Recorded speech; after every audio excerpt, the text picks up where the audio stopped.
it's really interesting. Mindfulness has become quite cool and a bit sexy in the last couple of years. And it's almost a victim of its own success. You think, oh yeah, I've heard about mindfulness, whatever, you know, but let's go right back to basics. So for a start, if something has been around for thousands of years, it probably works, you know. So we didn't have evidence-based medicine until the 1960s, but we've had mindfulness for thousands of years. And it's not tinkling bells on the top of a mountain dressed as a Buddhist monk, which many people have that misconception. It's simply paying attention to the present moment in a very non-judgmental manner. And really, for me, when I had to dip my toe into mindfulness, I wasn't so keen on the spiritual aspect of it so much, although I undoubtedly have got on board with that, but more the science of it. And the science is where I find it fascinating, and it's just incredible. So in the last 12 months, there have been over 1,500 peer-reviewed articles published on this subject with regards to physical and mental health, which is just incredible. So it's almost you name it, any health condition, there will be some work going on mindfulness. Even, believe it or not, recurrent miscarriage and recurrent pregnancy loss. There's a lot of evidence there. Psoriasis is a skin condition. IVF, infertility problems. Multiple inflammatory conditions. Heart disease, cancers. You name it. There's evidence there nearly always. But I suppose the little takeaway snippets of, okay, that sounds great as a concept, but show me something else. So thing I was telling my patients in recurrent pregnancy loss clinic, there was a study at Oxford University where they scanned people's brains, taught them how to meditate. They did an 8-week mindfulness-based stress reduction course, and they re-scanned their brains. And they found that in nearly all of their participants, to some greater or lesser degrees, but on average, there was a 50% reduction in the size of the gland in their brain that controls stress. It's called the amygdala. Right deep in the middle of the brain. It's like a little almond, and it's our fight or flight center. It's our fear response. And that physically, that gland got smaller in people who were regularly meditating. I thought, jeepers, that's pretty impressive. That's like your brain architecture and physiology is changing because of you focusing on your breath in the present moment. I thought, well, that's interesting.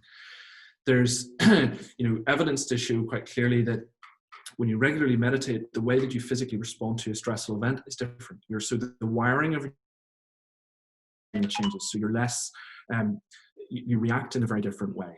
The genes, so at a genetic level, your genes change. It's genetic engineering. So the genes that code for pro-inflammation get turned down as you regularly meditate. The ones that code for anti-inflammatory behaviors go up. It changes the immune system in the sense that the pro-inflammatory chemicals that tell your immune system to fire up, to fight, to go and attack your brain and spinal cord, they're turned down as well. And a final one that I really enjoyed was every strand of DNA that we have in our cells has a little cap on each end. It's like the end of a shoelace that holds it tight. They're called telomeres. And telomeres, as you get older, shorten. And we think as they shorten, many of the conditions associated with older age become more common.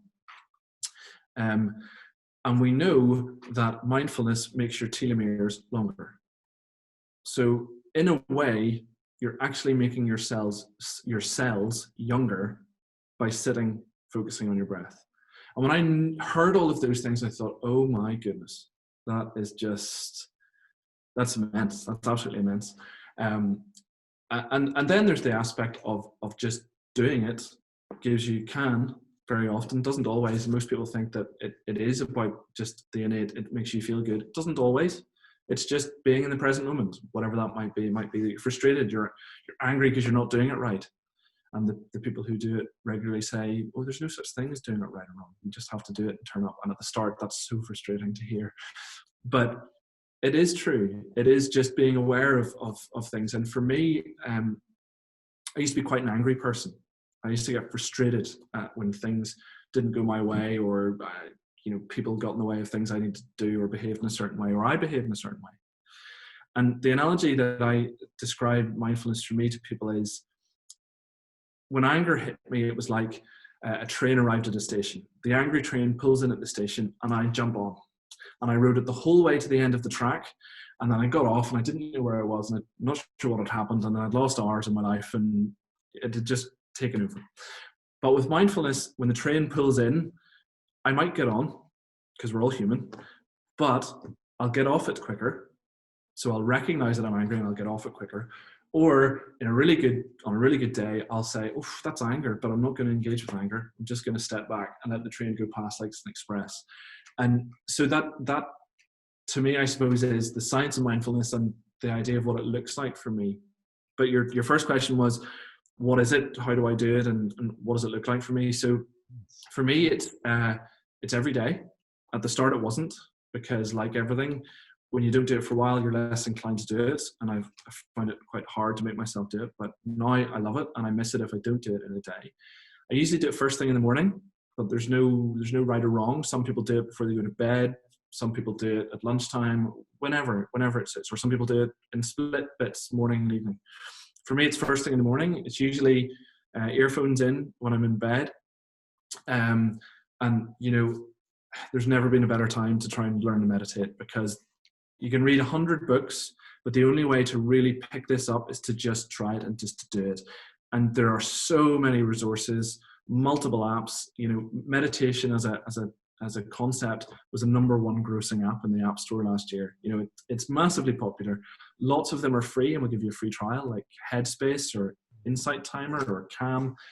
And they make it quite cool. They make it accessible, easy to follow.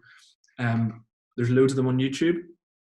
And when you get good at it, not that you should ever get good or bad at it, but when you get more comfortable with it, then, some people, and I've done it myself, I quite often, if it's a good day outside, I'll just sit outside my back garden, I'll listen to the birds sing, I'll keep my eyes closed, or just gentle, soft focus, and I'll just experience what's around me. And that's not something that I ever thought I would be able to do or want to do. But now I do both. I love it, and I do it regularly. So yeah, that's what it looks like for me.